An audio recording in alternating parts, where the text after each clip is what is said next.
The college baseball experience on the Sports Gambling Podcast Network is brought to you by Underdog Fantasy. Sign up today with the promo code TCESGPN to get a 50% deposit bonus up to $1,000. And we're also brought to you by Edge Boost. Earn up to $750 per month on your sports gambling transactions. Go to edgeboost.bet, promo code SGPN. And we're also brought to you by Rhythm, the leader in data-driven picks and props. Get your 7-day free trial today by going to sportsgamblingpodcast.com/rhythm, sportsgamblingpodcast.com/RITHMM.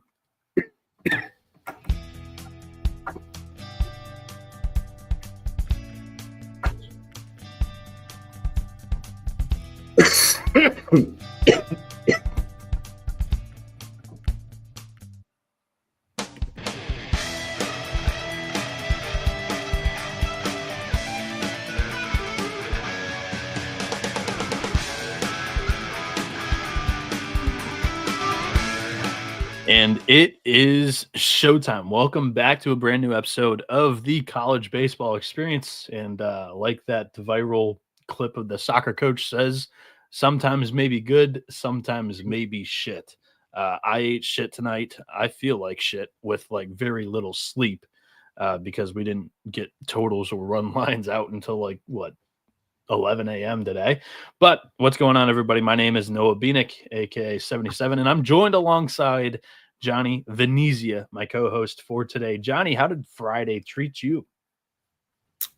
Overall, Friday was good. Noah, positive day, 4-3, up 1 unit. Unfortunately, I had a parlay I thought was going to look good with Oklahoma and Vandy. Oklahoma had to sneak it out against Minnesota, almost wasted a Kyson Witherspoon gem. Career high 12 strikeouts over seven innings, 1 run in the Round Rock Classic. Vanderbilt pulled away in the second half of the game, and the last 2 legs were Arkansas, ASU. Shit. They could Gabe Gackle, Ben Jacobs. Love me some ASU this year. You know that. And Arkansas, we got to talk about that. ASU blowing the lead is disappointing because I really want them to do well this year. I have a lot of high expectations, but it didn't really impact the parlay. I did give out a free play and ended up getting a little bit too cute. I thought Tulane would have been a good play. I did want to get a little bit of action in there, but I did not want to give it out on my slate at -175.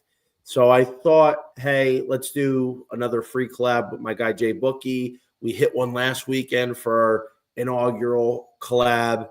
Had OU, Stanford, Mississippi State, Tulane for +313. Got a little cute. Tulane, even against LMU in an advantage travel spot at home, just couldn't hack it. So had a couple bad beats overall, but it was a good day. Still profitable. So we're in the green. We're good. We are going to talk about some of the bad beats that I took today because I took 2 brutal ones, to say the least. But yeah, no betting lines and odds and totals and run lines out currently. Crossing our fingers that they may drop while we're doing the recap. That typically happens sometimes when Johnny and I do these things. So it happened last Friday on opening day as well. But in the meantime, we've got 20 games to talk about and recap and see how much, if any, that I or Johnny were able to catch of some of these games, going in chronological order of the games that I did at least catch highlights of. I mean, personally, I did not go and get every subscription for all the games that are going on this weekend, but I was doing my best to follow along with the highlights. It starts off with the Jacks College Baseball Classic down there in Jacksonville. Ohio State took down NC State 8-3, and Trey Lipsy had a big fly and 3 runs scored for the Buckeyes. Justin Hare gets on the board, first W as the head coach, the new head man there in Columbus. Johnny, any thoughts on maybe NC State dropping an early one on Friday against Ohio State, who on paper didn't look tremendous coming into the year, but they had a great weekend, even though they didn't get a win against Arizona State. They fought to the very end in all 3 games. and they get the dub on Friday. Weekend number 2. Your thoughts? We talked about Ohio State in the Big Ten preseason preview, and even though we didn't think that they were going to be that great this year, the big thing that we highlighted was their offense. They have some guys. They have the ability to score. Justin Hare is a very good coach. He put together some really dangerous offenses in Campbell. So it's not a surprise that Ohio State's going to be able to score. I think Ohio State is going to be a team this year that there's going to be opportunities, especially before conference play starts, where they're a big underdog and you're going to be able to take a shot on them over a weekend series. Believe it or not, I didn't bother taking it just because I felt Ohio State, I stayed away from NC State for that reason. I actually have one of my followers DM me, goes, how do you feel about a 3-teamer? Mississippi State, Tulane, and NC State. And I said flat out, something seems off about NC State this weekend. I think Ohio State's going to take one. I'm just not sure which one. And I felt Ohio State just being a live dog every time out. We saw against Arizona State how this team just kept coming back. And really the series was decided by 2 or 3 plays at the end of the game that could have went either way. So I think the Buckeyes, and credit for anybody that took them outright. I didn't. It's not something I was going to do, but it was something where I'm like, hey, listen, I think they are going to get a win against NC State at some point this weekend. Fantastic. Matt Garrett cashed big on a couple of dogs today. He said Oral Bob, Kansas State, and Ohio State all on the money line. Good for you, Matt. Hell of a day for Matt there in the Dinner chat. on you. Dinner on you, kid. Yeah. Johnny, I wouldn't blame you if you didn't catch any of this game, but this was one of my favorite plays of the day. Notre Dame bests Iowa 2-1. I had Iowa on the money line -130. Cade Obermueller on the mound. He didn't give him like the A1 vintage start, but he went pretty damn well. I think it was 7 strikeouts, 3 walks, only 1 earned run. Or that one earned might not even been charged as earned, but it was tied 1-1 in the 9th inning. The Hawkeyes had runners on first and third with 1 out, didn't push one across. Then we go to the 10th inning, and they get the bases loaded with 1 out. They don't score a run. Notre Dame hits a solo shot in the top of the 11th. Iowa doesn't score in the bottom of the 11th. And that is how my Iowa bet lost. That one was painful. I wouldn't blame you if you didn't catch second of this one, but your thoughts, if you have any, or we can move on. I didn't watch the game. Noah, if you're betting this game at like 10 a.m. Eastern time, it was 11 a.m. You got to call the hotline, bro. You got to call the hotline. You can't be betting that game. There's no way I caught it. And here's the thing. Big philosophy in sports betting. You win or you learn. And college baseball, especially because of the volatility, is a great opportunity to learn, especially early in the season. You got to take some chances that you might not take later in the year to A, either win a good bet, or B, you find out, hey, I'm not going to do this again. I learned the hard way last year with Iowa. I can't bet them. Iowa was on the no bet list last year, even when Brody Breck was on the mound, even when Marcus Morgan was on the mound. So Iowa is an absolutely fuck no for me for all of eternity. I do not bet Iowa baseball. Daniel saying, Noah, how did you watch the game? I didn't. This game was not televised. That's another entire thing on this one. The main reason why I don't have any sleep is because this first pitch at 12, it was noon. But yeah, wasn't on either team site. Nope, it was not. Just following their team Twitter with their updates. Dean Hazenflug asks how Penn State is projected this year. Both Johnny and I think that they're a dark horse in the Big Ten race, that they could be feisty, and that they, if everything goes right, they could be there in the final couple of weekends to win the Big Ten title. Yep. Neither of us really have them as the favorite, but I think we both see eye to eye on the Nittany Lions, and we've already cashed in a couple of bets with Penn State so far this season. We both are very fond of Mike Gambino's squad. Let me interject there real quick. And the simple fact is, for whatever reason, the sports books and every single sports book I come across, and it just keeps getting worse. Like there's bottom 5 numbers still on Penn State to win the Big Ten. If you go on FanDuel right now, which by the way, DraftKings, which by the way, last week had them at 55-1. So there's been some action and some steam on them. Penn State's still 35-1 on DraftKings to win the Big Ten. I don't think they're going to win the Big Ten like we talked about, but Penn State can easily be a top 5, maybe even a top 3 team in a up and down conference.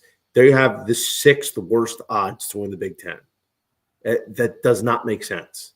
So if you want to take a sprinkle on Penn State, it's definitely worth a shot because Oregon, I'm not sold on. I think Oregon's good, but they're not great.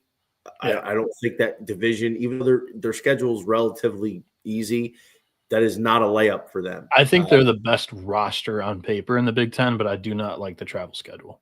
Yeah, and Nebraska was the team I had preseason. I thought Nebraska. Daniel Cotty in the chat asks if we still like Nebraska.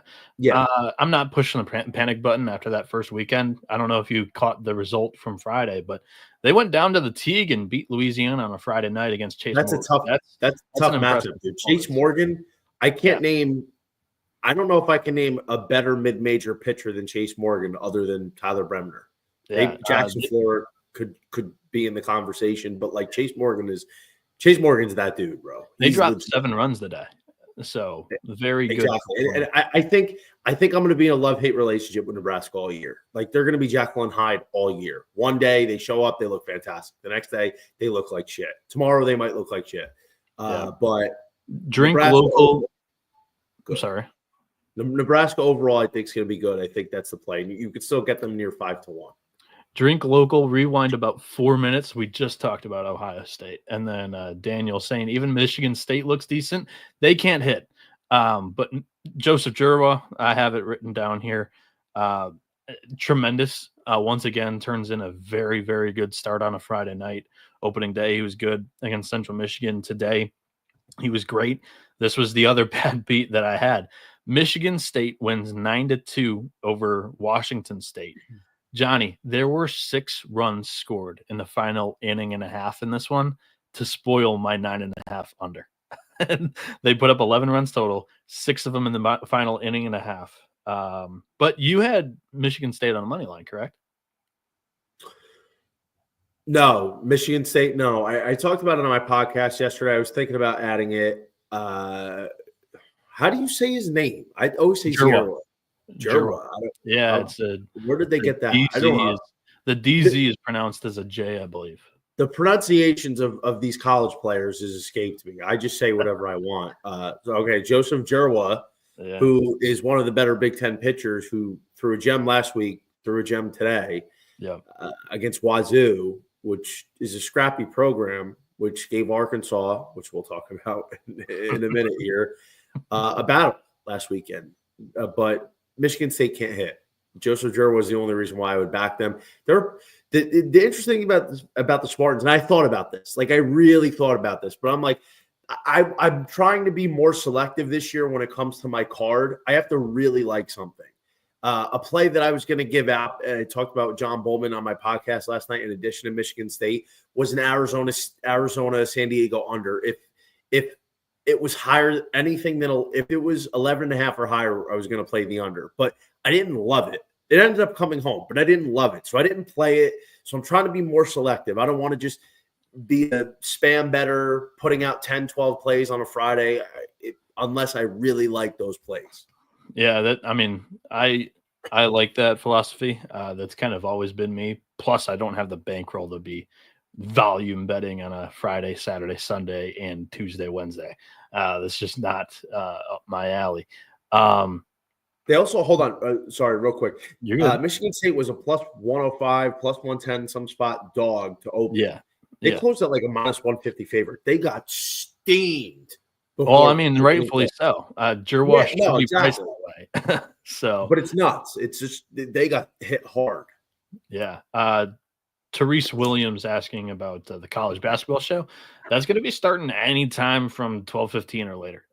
So anytime should be live pretty Therese, soon. you're not staying up for that, bro. Come on. Don't lie. Colby and Moneyline Mac picking all 140 plus games for Saturday.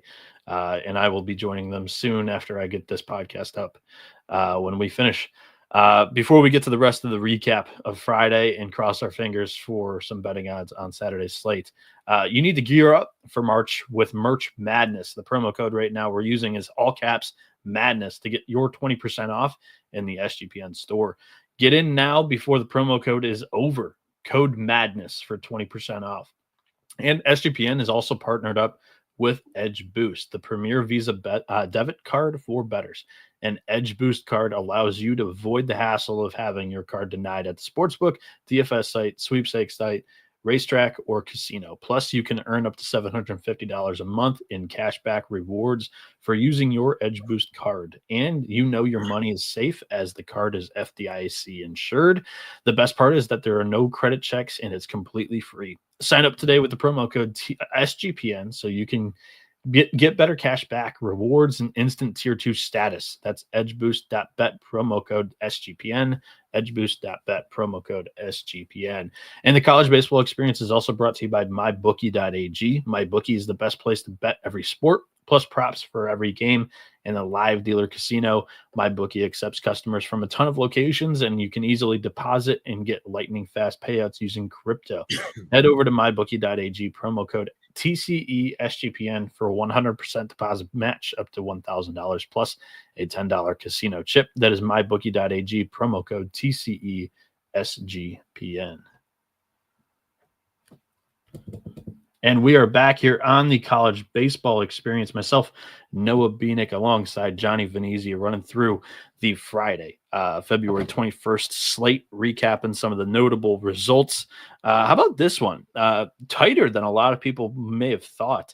Tennessee 5, Stanford 1. Liam Doyle, 14 strikeouts in 5.1 innings. And another one that was kind of tighter than I personally thought it was going to be. Oklahoma doesn't have the offense to really light it up, but I thought they'd put up more than 3 runs against Minnesota as the Sooners escape 3-2 over the Golden Gophers. Kyson Witherspoon, a dozen punch outs. Johnny, any thoughts from those 2 games? I really would have loved to watch the game. I try to make it a priority to watch the elite pitchers. I enjoy watching them. It's fun, and it gives me a jump ahead of like the MLB people and the fantasy people that try to get on the bandwagon when June comes or when they get drafted. I couldn't watch this game because I refused to pay for it. I was not paying an additional subscription to watch this game, but no surprise, man. Kyson Witherspoon is one of the top arms in the country. He's going to be one of the top college arms off the board, potentially top 5. I saw your tweet saying he's the best right-hander in the country. Maybe. Tyler Bremner's up there. A couple other guys are also up there, but it's a conversation for sure. Kyson Witherspoon. And the thing is, Kyson Witherspoon, I feel like, I'm not going to say he was a late bloomer, but he really started coming on strong late last year. Like, I feel like this kid is progressed every start. And we've seen him blossom before his very eyes. And his brother's on the same path. He's doing it. Yeah. And, it's coming sooner than later. So it's great to see Kyson Witherspoon. I wasn't sold last year that he was a top arm, but I was sold he was one of the better arms.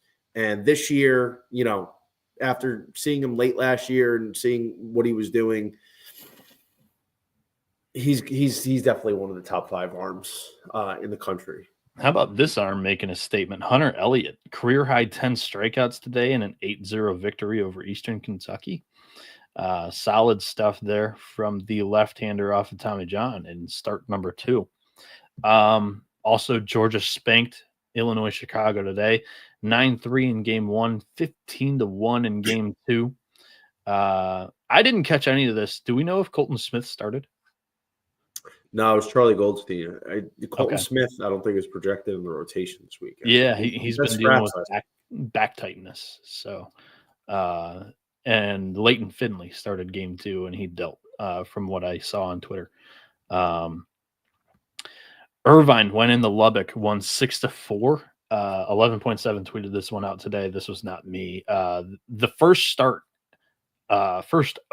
start in the Tim Tadlock era down there at Texas Tech. The ship has hit rough seas, Johnny. Any thoughts on the Georgia performances today, or maybe even the Irvine Texas Tech game that we saw? Well, the Irvine Texas Tech game, I was on Irvine. Irvine was one of my plays, and I did the rare double up. And you know this because I texted you this morning. I texted our group chat under 15.5.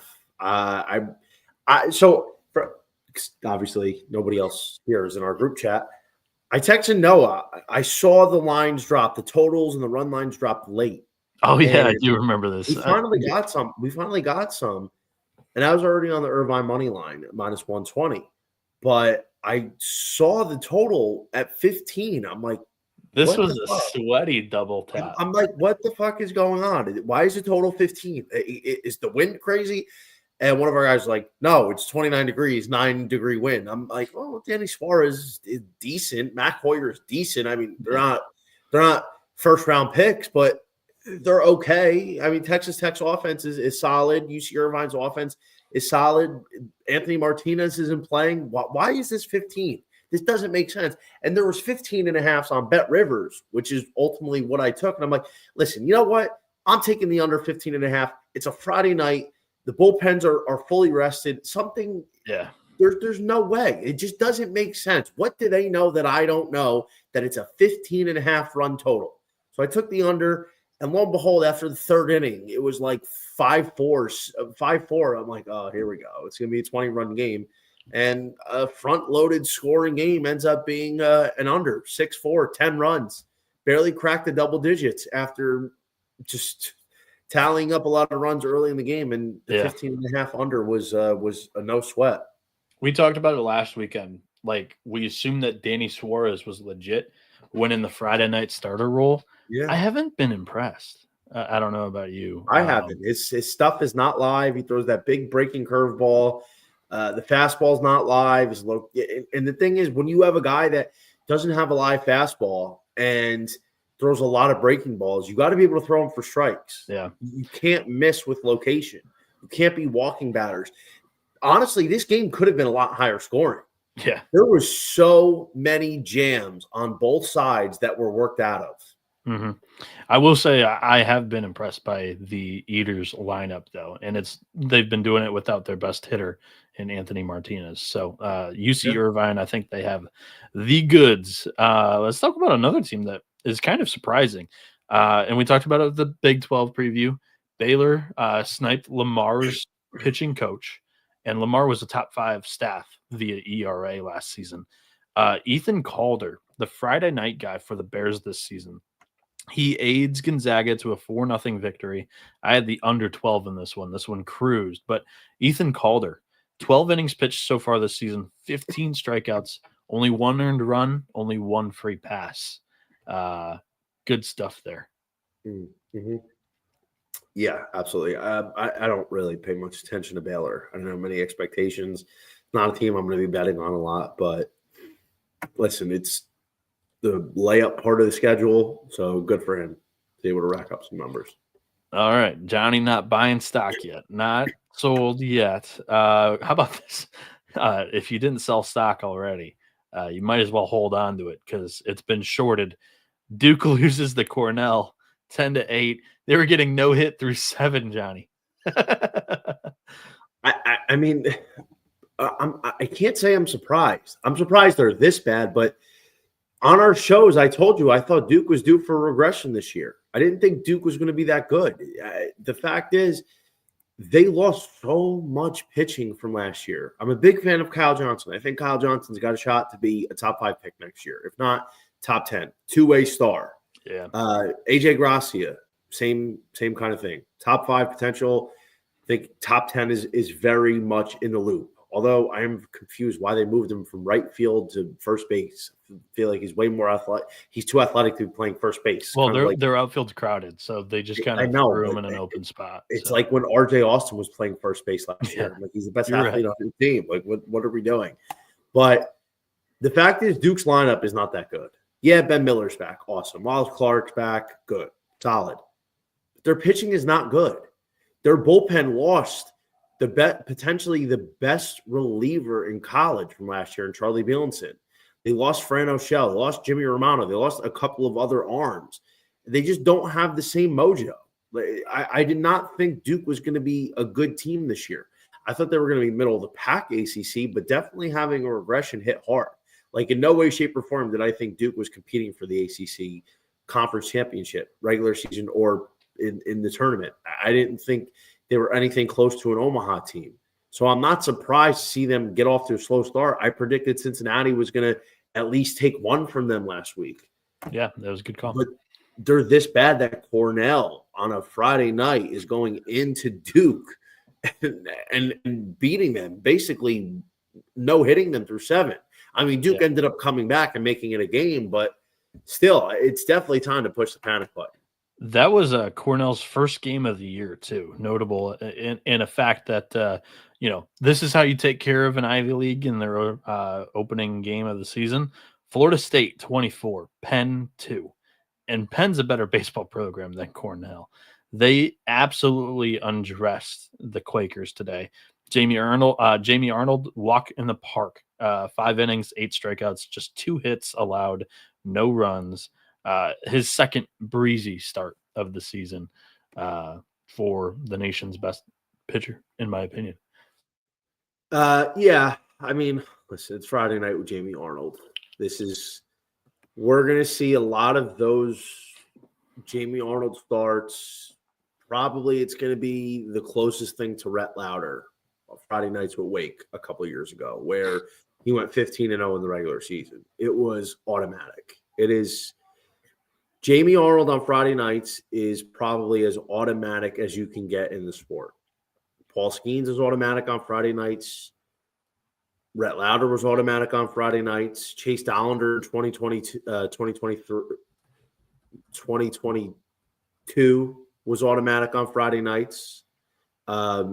Jamie Arnold is off the hook, man. I mean, when you get into ACC play, you're going to get some matchups that are tough, but this guy is so goddamn good, and he's only getting better that it's hard to go against him. But I'll say this. Went against UPenn and he went against JMU. I mean, JMU's solid. JMU was solid last year before they lost 2 of their best players on offense. They're a good program. They keep a good program. It's still it's early in the season, so they're going to be a team that probably gets better as the year goes along. But I don't know. I'm not out here putting shame to the JMU performance. I thought it was pretty solid. You mentioned the Wake Forest Friday night guys. We'll talk about them after the break because I think they might have another one.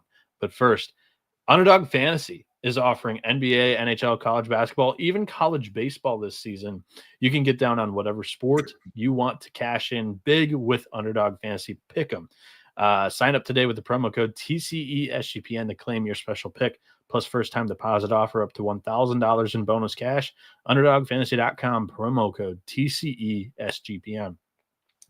And SGPN's partner Rhythm is the #1 AI-powered sports betting platform that helps provide bettors of all levels the ability to build custom predictive betting models in seconds. You can build your own model or copy one of the top-performing ones from the leaderboard, and Rhythm can make a model for you. College basketball, NBA, golf, Rhythm has it all right now in the winter-spring sports. Claim your 7-day free trial today by going to sportsgamblingpodcast.com/rhythm. That is sportsgamblingpodcast.com/RITHMM. And we are back here on the College Baseball Experience. Myself, Noah Bieniek, joined alongside Johnny Venezia. We're recapping Friday, February 21st games here. And like I teased, Wake Forest, man. Rhett Lauder, all right. He won back-to-back ACC Pitcher of the Year awards. Chase Burns, I mean, he was a true, beast of a talent that they kind of just molded into a top 10 pick. And I think he won the ACC Pitcher of the Year too, if I'm not mistaken. Not really surprised by that either. But Logan Lunsford, the Missouri transfer, going out there and racking up 13 strikeouts this weekend. And Johnny, unfortunately, coming against your alma mater. The Deeks win 7-0 today. And also another note that they tweeted out from the Wake, I think this is the Analytics Twitter page. Will Ray, one of their top relievers this season, he's thrown 5 innings this year, 9 strikeouts.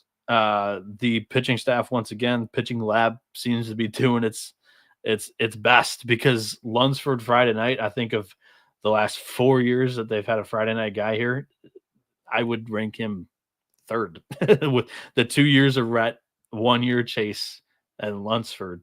I think this is an incredible job by the staff. Your thoughts on Wake so far this season? Maybe if you watched the game here, or just Lunsford and the pitching staff? Well, it's what they do, man.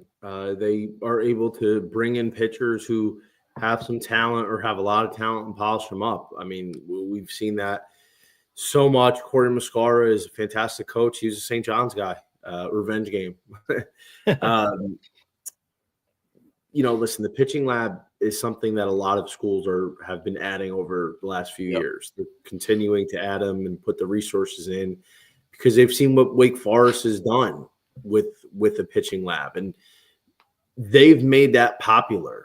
They're the OG of the new generation of pitching lab, and Corey Muscara has been fantastic at orchestrating that. And it's not a secret why these Wake pitchers have just been dominating.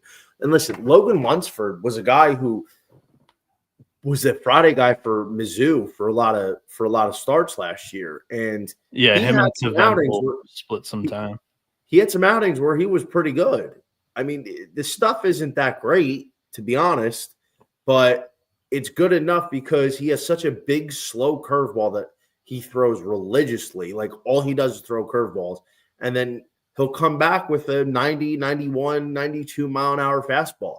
So he changes speeds really well, and he changes eye levels and planes and spins.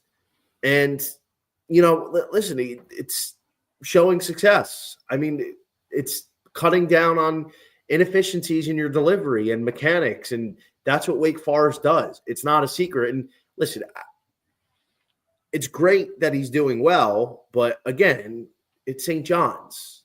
St. John's also got gutted last year. Let's see what happens when they start playing some real competition in the ACC. You're not wrong. Like I said, I still think he's probably third/fourth the last 4 years of Friday night guys that Wake's had. So we'll see what he does against quality competition. Still pretty damn notable, though. Also, Pico Khan. And I apologize, last night's show, this is the one pitcher that I did mess up on. Pico went today for Mississippi State. He tied a career high, 11 strikeouts in 6.1 innings. He only gave up 4 hits, 1 earned run, didn't walk a single batter today, as Mississippi State survives against Missouri State 3-1. This was a game that I kind of established yesterday, as I kind of liked the possibility of a dog run line play or a dog money line play. Money line play doesn't come through, but the run line did. The Bears have quite a bit of talent offensively, but today it was on the bump where they were able to keep the Bulldogs, from lighting up the scoreboard. Johnny, you were on the Bulldogs today. Your thoughts from this game?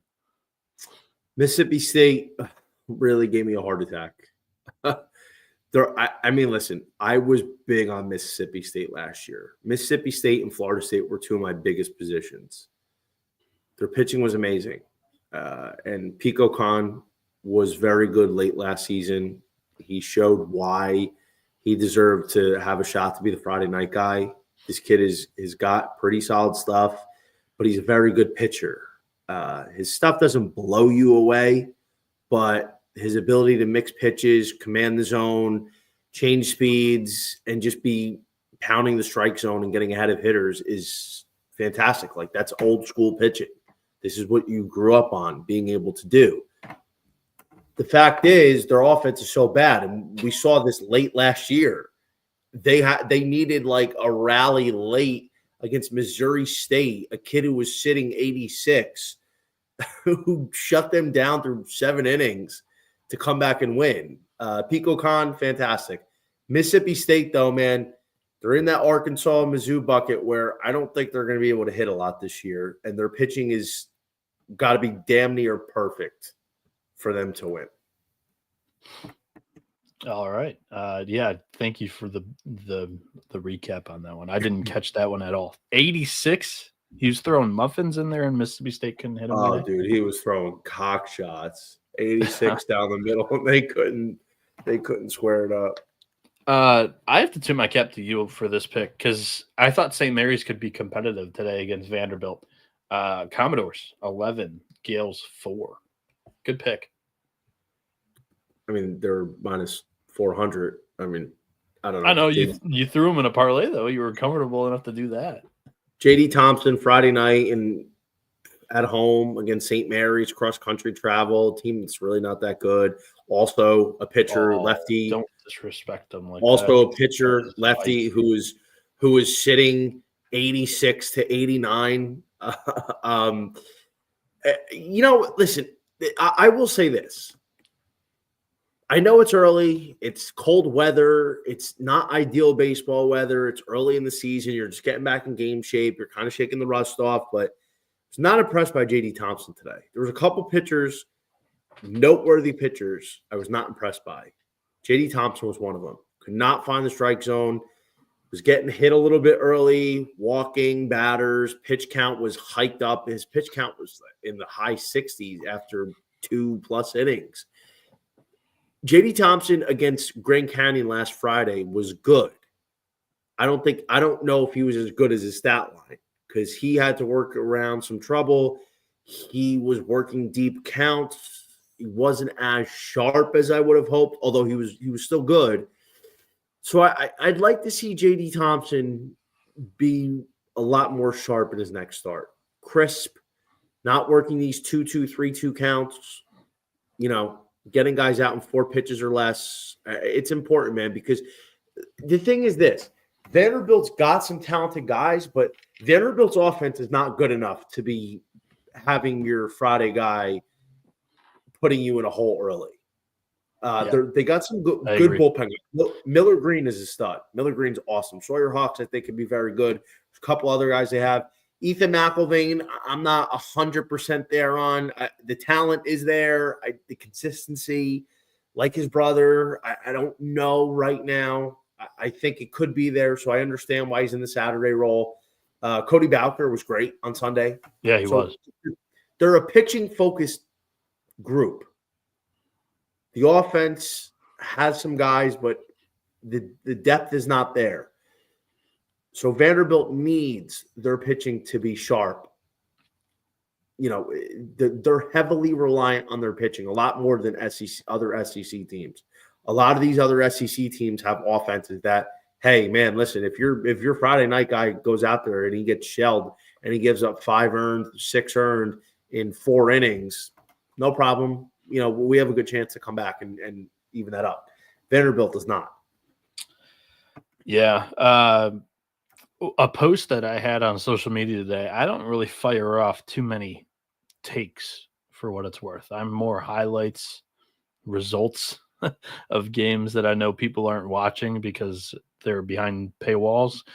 But I fired off, Johnny, I think it's time we put John Savage on the hot seat at UCLA. Today, they dropped the Friday night game at Corpus Christi by a score of 4-3.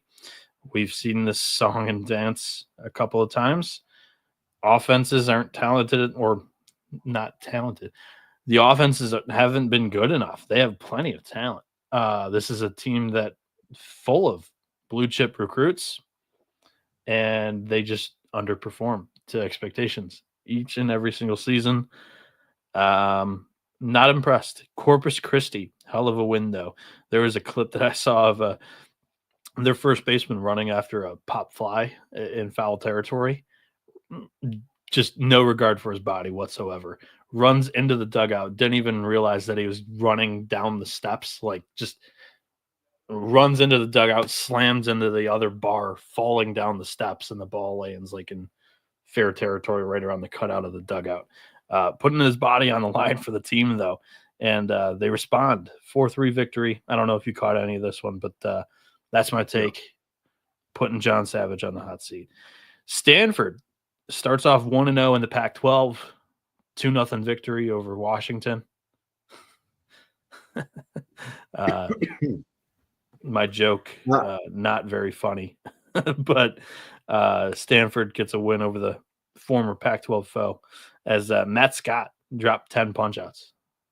Your thoughts? Yeah, Matt Scott, guy was drawing some first-round interest. End of the first round prospect, most likely. He's a guy that can generate a lot of swing and miss. He's a guy that has been very inconsistent in his college career. But when he's on, he's capable of doing what he did. Washington was a team that we had bottom of the barrel, but it's still impressive nonetheless. Stanford was a team that I highlighted on my Breaking Bet podcast yesterday when they were, I think, a minus 195 favorite before they caught some steam before the game, which ended up closing somewhere in the 220, 230 range. I wasn't 100% comfortable laying the 195 with Stanford, even with Matt Scott on the mound. Neither was Stanford's offense has a lot of guys. They have a lot of juice. Scott on the mound against Washington. But, man, that is why I'm not comfortable laying 195 with them, even at home, even with everything in their favor. I think the offense lacks a little bit of juice outside of Rintaro. That's the question about this team, I think. Well, 2-0. Well, so it's 2-0. They left so many runners on base. They had bases loaded. They couldn't score. First and second, one out. They couldn't score. This game probably should have been more like Stanford 9, Washington 3.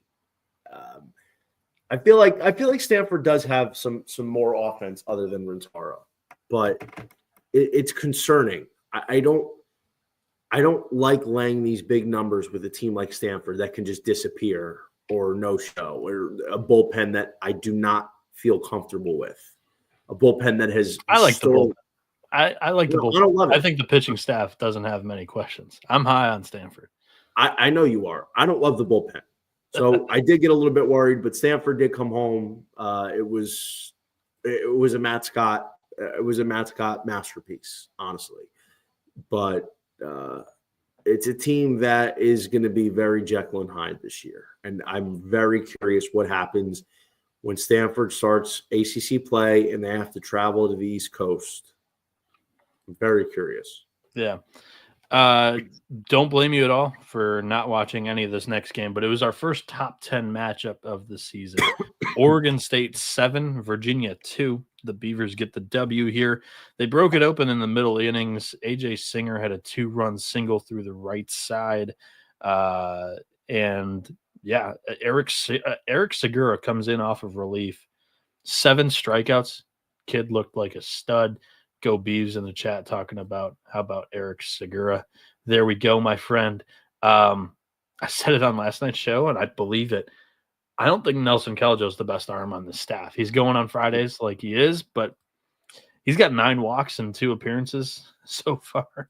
And for a guy that's not going to blow anybody away, he's a strikeout per inning, maybe a little bit less arm. I would like a little bit more strikes from the guy. But you got Dax going in game 2. Ethan Kleinschmidt passed the eye test in game 3. I think I underestimated Oregon State in the preseason. I'm owning up to it now. They've got pieces in that pen that are pretty damn talented, and Segura made a handful of starts last season. Looks like the real deal as a long relief arm for the Beavs this season. I know you didn't catch any of this game, but do you have any thoughts here? Oregon State was my play of the day. Wrote it up at RotoWire. Virginia. I apologize. Let me regather myself here. We're not pressing the panic button on Virginia. No, it was my play of the day. Oregon State. I liked it. I felt the matchup was there. with Nelson Keljo against Jay Woolfolk instead of being Evan Blanco. Evan Blanco, I think, by the way, I saw Kendall Rogers from D1 Baseball may have said he's going to go in the midweek when the weather's warmer. Micah Butel asked Brian O'Connor, and O'Connor basically said, like, he could have thrown out of the pen this weekend, but he didn't want him to go in cold weather where he could tweak something. So he's going to start him in the midweek. In the midweek, he'll throw an inning or two, and then he'll go on the weekend. Good. Smart. So I thought the matchup was Oregon State all the way for obvious reasons. The pitching advantage, the bats are hot. They scored 48 runs in their first 4 games. It's a lineup that's littered with a lot of talent. And quite frankly, Virginia, Jay Woolfolk, I'm not impressed by. The kid is too inconsistent. He worked deep pitch counts from what I saw. I didn't watch the game because I wasn't paying for the subscription, which was terrible. It crashed the first hour. They were live. So I'm not even just saying because of that. I'm just saying it's terrible. It's another thing you have to pay for. But the other thing is, like, Virginia's lineup is supposed to be the strength of their team, and it's going to be fine. They're going to end up being maybe the top lineup in the country by the end of the season. But they're slow to start, right? They only scored 14 runs in 3 games in the Puerto Rico Challenge.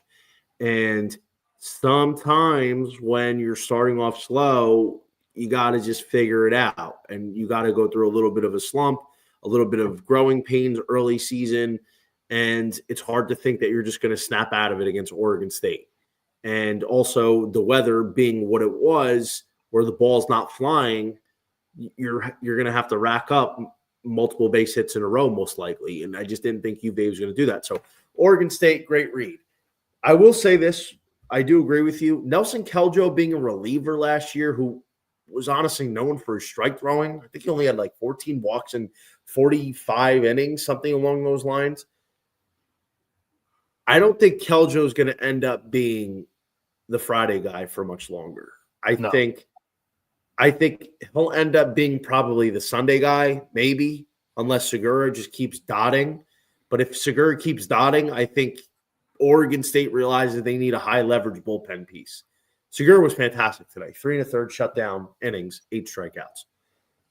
Dax Whitney is going to be the Friday guy sooner than later. This kid is unbelievable. Assuming he can avoid young pitcher mistakes and lose the strike zone very easily, or Kleinschmidt, who was also great last weekend. But sooner rather than later, I think Nelson Keljo is going to be out of the Friday night spot. He's a good pitcher. I think after last year being a reliever, I don't know if he's going to right now be built for 2-3 times through the order.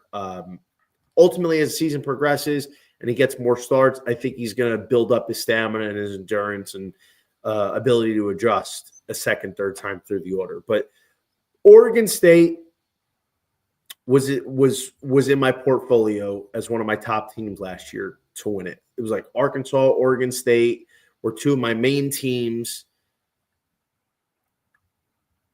It's all well and good when Oregon State is doing what they're doing in the regular season. But it's always when they get to June. Like we say, oh, well, they're really talented. Of course they're talented. They're always talented. They always field a great baseball team. But it's what happens when June comes. And that's why I didn't buy them. I wasn't sold on their pitching from they have a legitimate ace perspective. I knew about Dax Whitney, but you can't rely on a freshman coming in. They didn't have Aiden May anymore. They didn't have a ton of high leverage bullpen arms coming in like they did last year. You lose Travis Bazzana. I think it's a very good team, but I'm not jumping into bed with Oregon State right away for a College World Series berth. If they end up making Omaha, I wouldn't be shocked because they're very talented. If they end up winning the College World Series, I don't think I'd be shocked. But the thing is, as good as some programs are now, and you know this as well as anybody, you got to prove it in June because June is a completely different animal. Oregon State, most national championships since 2007 in the country. recently we're talking about. I'm not talking about all time. That's like Pittsburgh Steelers fans saying, "Oh yeah, we got 6 rings. We got 6 rings." Okay, well, fucking, you haven't won one in 16 years. So, you know. Yeah. I know I egged it on. We got the chat shitting on D1 baseball. I swear by the website. I have a subscription year round. We got people talking about how they should drop the stats, focus on TV. I think it's the other way. Drop the TV, focus on the stats. I use that website daily. And they are the only ones that I think do it best, do it right, and are constantly putting up articles and updating their website daily for college baseball. I'm a big fan of their product, but when it comes to the streaming, and this is the second year in a row that it's totally crashed their website. Might be a sign, guys, is what I'll say. Alabama 9, Coastal Carolina 2. I bet on the shots. Got my ass kicked in this one. Coastal Carolina walked in a run in the 5th inning 3 times with the bases loaded, and Alabama got a couple of big knocks in that inning. It was a 5-run 5th. Game over. Didn't they have 12 walks? I don't know how many walks it was, but I know it was 3 with the bases loaded in the 5th inning, and it was over.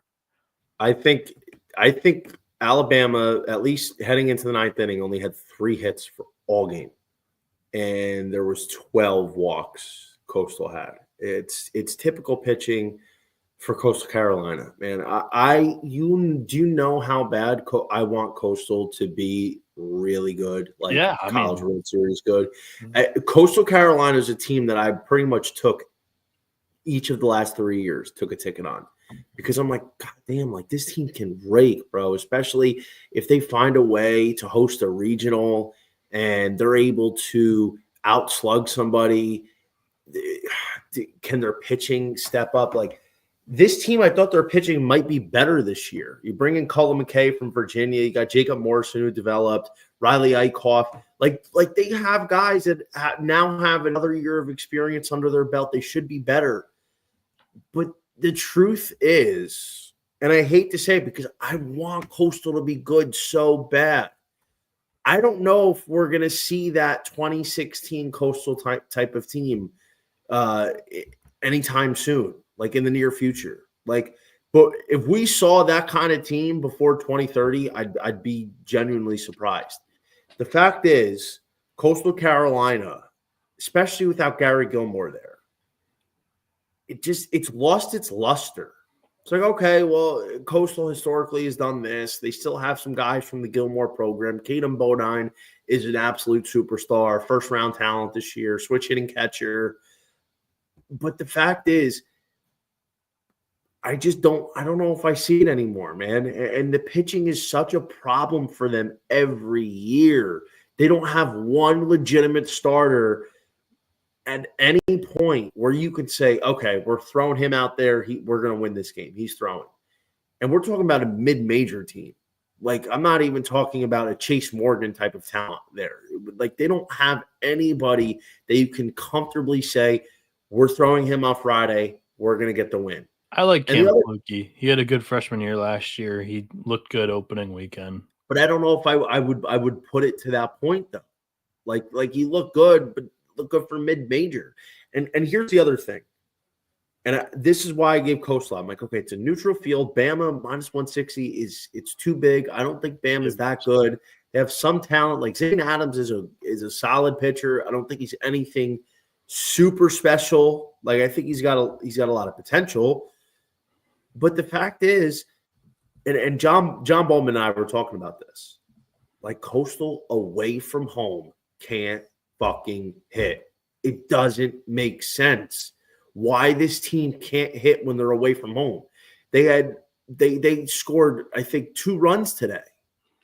On what planet is Coastal Carolina, who's been one of the better offenses, not just for any mid-major program, can't hit against Bama's pitching on a neutral field? It's the most bizarre thing in the world. And I tweeted this out. Coastal is not on the no-bet list for me, but if they're not playing at home, no chance am I touching Coastal Carolina. No chance. Coastal's one of my favorite mid-major teams. It's a shame. What I say though, you win or you learn, Noah. We learned tonight. Yeah. Now we get to a matchup where I think we learned quite a bit. Let's get to that Arkansas matchup. Please. Kansas State wins 3-2. They bust so many parlays today. Arkansas had one inning where, the Hiva Aloy and Kui Aloy both go deep. That was certainly very exciting. But outside of that, the offense was not very exciting. In fact, they got shut down by Jacob Frost, who carried a 70 ERA into the 2025 season and did not start opening weekend. He had 2 relief appearances and, was not an impressive showing from Arkansas whatsoever this weekend on Friday. So, Johnny, I know you're pretty passionate and about this result. Go ahead, take the mic. Arkansas, you fucks, welcome to the no bet list. It's disgraceful. Honestly, I just don't understand how they can put up with this horse shit every single year. Like, this team can't hit. Where did we think Dave Van Horn went out and got like these big time transfers? You know who went out and got some big time transfers for this offense? Scott Forbes, UNC. Went out, revamped this whole outfield. Went and got Kane Kepley from Liberty. I don't know. That would have been a pretty good addition for Arkansas. But this thought that the Razorbacks went out and fixed their offense so they're going to be a championship contender this year, like, no. Arkansas was my main team last year. Arkansas was my preseason national champion bet. I had other teams in the portfolio, but that was my main team. I thought after the 2023 season, where they actually had a good offense, their offense was good in the 2023 season. Okay, like, they're going to be able to still carry it over. It's not going to be completely dead. It was completely dead. This year, their hitting is way better than last year, and their pitching is going to be maybe the best in the country. Even though they lost Hagen Smith, Gabe Gackle, Gabe Gackle's that guy, bro. Gabe Gackle's going to be one of the top 5 arms off the board next year. He wasn't great tonight. He battled. He was not great. He was not sharp. It was definitely not the outing I wanted to see. But here's the problem with that. As great as Arkansas's pitching is, you have to be damn near perfect to win a game, because their offense, especially their bottom 4 hitters, it's like the blind leading the blind. Nate Thompson, their hitting coach, I don't understand how this guy has a job. Like, I don't. This thought process and this thing he's teaching them where everything is launch angle, everything is a big uppercut. These are some of the longest swings I've ever seen. These kids look like they're swinging a fucking oar from a boat. Just shorten up, put the ball in play. I don't get it. Like, this team cannot string together 3 or 4 base hits in an inning. They squandered so many leadoff hitters. And like, we're hearing, Kansas State, their pitching was so great. Like, no, it wasn't. This pitcher was throwing high 80s most of the night, cockshot fastballs, hanging sliders, but because this offense is so bad, they couldn't take advantage. This is the same pitching staff that let Washington score 9 runs last week in an opening day. No, Kansas State pitching is not good. Arkansas's offense is that bad, and it's a shame because their pitching is unbelievable. Like, this is a real problem. It really, really is. And I can't believe that Dave Van Horn is allowing this to happen for another year. Like, it's bad enough you lost to Kansas State and SEMO in your own region last year, but you're coming out flat to start this year. Honestly, Wazoo gave them a game last weekend. Wazoo could have taken 1 or even 2 games. Yeah, two more results that we're going to talk about that had betting odds on them that are notable. Johnny and I are going to split this one up. I'm going to talk about the Arizona game where they lit up San Diego 11-0, and then he's going to take the Arizona State game where they fell to Oral Roberts 8-7. Arizona, they put up 11 runs today on 17 hits. Still a team that I'm super, super confident in. I mentioned it on the show last night, talking with Alfred Esmond of Southeastern 16 at Globe Life Field opening weekend. It was very, very evident to me that Arizona struggled against left-handed pitching. Their two best hitters, Brennan Summerhill, Mason White, two left-handed hitters. And without your stars going, they were kind of held quiet for the most part. They had 3 solo home runs between the two of them. Mason White had 2. Summerhill had 1. They were held in check, and the offense had no vibe, no rhythm whatsoever. This entire series, San Diego is going to start right-handed pitching, and Arizona jumped on them in the first inning, put across 1 in the third, 2 in the fourth. They got going, 1 in the fifth. Then they dropped 6 in the 6th inning there. Run rule San Diego in the 7th inning. Positive signs to see. There were a couple of bombs mixed in. Arizona kind of taking steps forward. Let's talk about taking steps back. After a sweep of Ohio State, Johnny, you were intently watching the Sun Devils game today. They lose 8-7 to Oral Bob. ASU is a team, obviously, I had a lot of stock in preseason. It's a team I still have to win the preseason Big 12 or the Big 12 conference regular season. Ben Jacobs going on a Friday night at home, who started out rough with a leadoff home run, but ultimately 5 innings, 3 runs, even though there were 3 solo home runs. He had 11 strikeouts. Was definitely a bounce back from his start against Ohio State last weekend.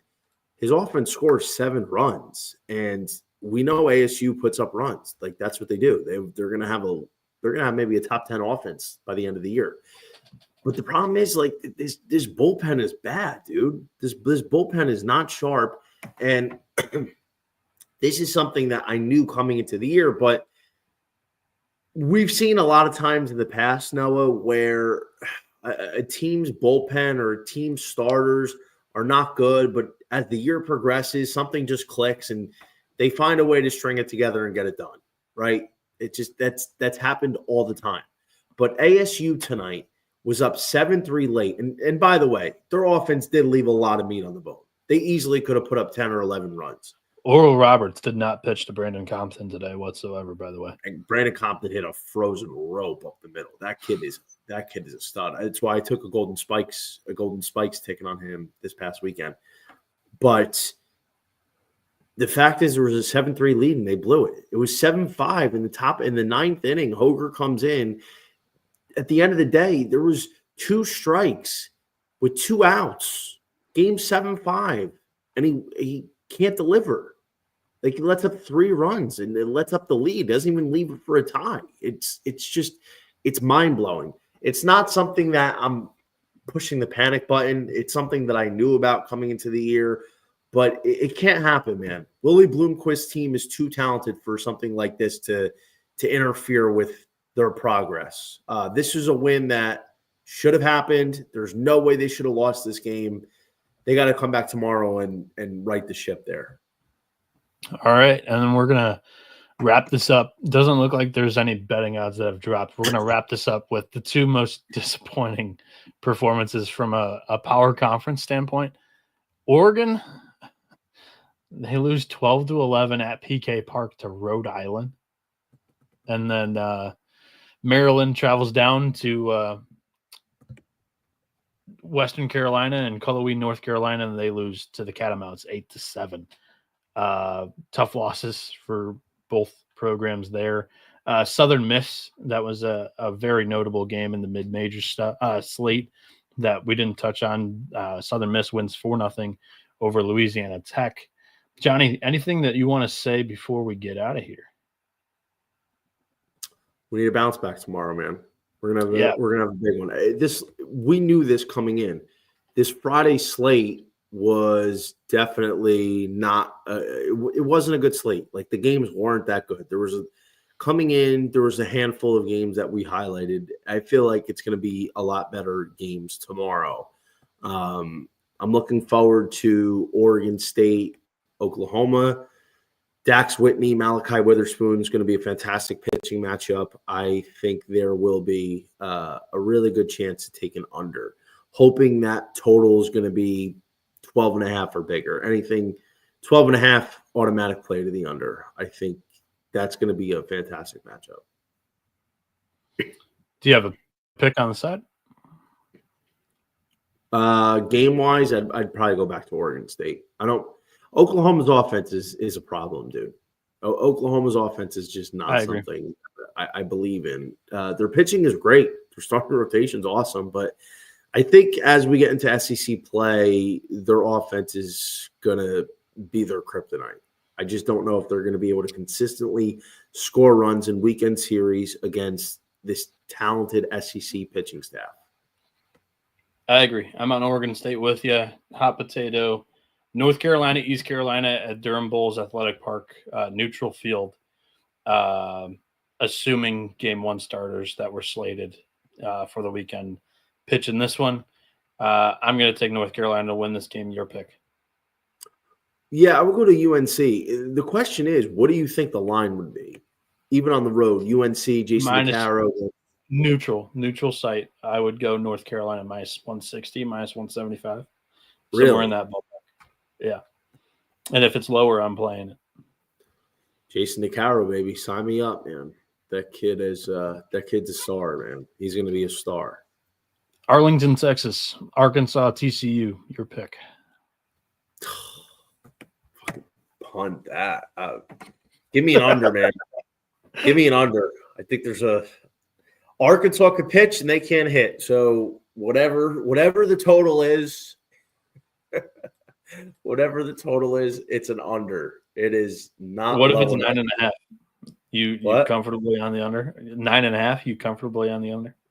Probably. I mean, they can't hit. We know they're going to be less than 3 runs, and Zach Root's probably going to go out there and have a good outing. So, yeah, we know they can't hit. All right, that's going to wrap up today's show. If you were looking for Johnny's picks tomorrow, he'll put out a couple of free ones, I'm sure. Or you can check out the sportsgamblingpodcast.com/college baseball picks. Follow him at _JohnnyVTV. You can follow me at NoahB77 _. You can follow this show at TCE on SGPN. Thank you all for tuning in. We had over 90 of you live on YouTube today. Over 700 tuning in across all platforms for at least a second. The algorithm counts that. We appreciate it. Helps us out. Leave a like, drop a like, hit subscribe. We appreciate it very much. The college basketball show is going to be live in minutes, going through the mega Saturday slate. I'll be joining them once I get this podcast episode uploaded and good to go.